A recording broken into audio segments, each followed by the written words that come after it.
আসসালামু আলাইকুম। এটা পরিবারের ৬ থেকে ৭ জন যখন বেকার থাকেন, তখন একজন রোজগার থাকলে ৳৫০০ ইনকাম। তখন পরিবারের সবারই মুখটা খালা থাকে। কারণ পরিবারে তো অভাব, অনটন বিভিন্ন সমস্যা দেখা দেয় এবং লেখাপড়া তো পাশাপাশি লেখাপড়ার তো অনেক খরচ লাগে। কিন্তু যখন একটা পরিবারও ৬-৭ জন সেম বেকার থাকে কিন্তু ওনার মাঝে ৳৩০,০০০ ইনকাম হয়। তখন দেখবা পরিবার একটু হাসিমুখে চলাফেরা করতে পারে, মানে একটু উন্নত লেভেলের জীবনযাপন করার চেষ্টা করে।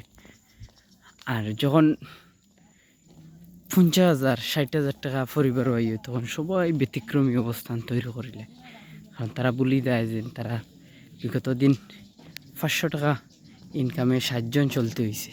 এটা কোনো সময় মনে রাখে না বা মনে রাখতে চায়ও না যে আমরা বিগত ৬-৭ জন ৳৫০০ ইনকামের উপরে লেখাপড়া, থাকা, খাওয়া সব জীবনযাপন ৭ জন মানুষের জীবনযাপন করতে হইছে। কিন্তু যখন ৫০-৬০,০০০ ইনকাম করিলি তখন তো মনে করা যে আমরা তো আগেও আমরার অবস্থা নিরম আসলো।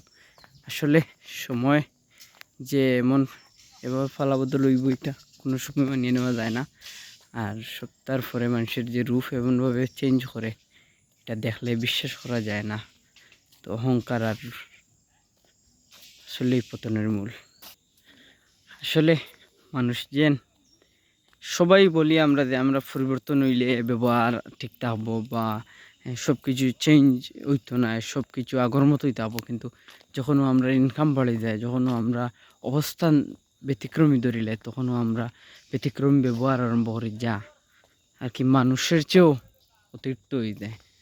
তো আসলে এর লাগেই আল্লাহ আমরা গরিব রাখে, যারা গরিব আছি। কারণ আমরা তো বড় টাকা লইলে বিভিন্ন ধরনের মানুষের লগে বিভিন্ন ধরনের ব্যবহার করবে, এর লাগি আল্লাহ নিজে থাকি আমরা গরিব রাখে।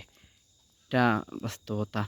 কারণ এই পর্যন্ত যারা গরিব থেকে ধনী হয়েছে, এরার ইতিহাস জীবনী দেখলে মনে হয় যে আসলেই গরিব তো আমরা আল্লাহ ইচ্ছা করে রাখেন নাই, আমরা অভ্যাসে রাখছে গরিব।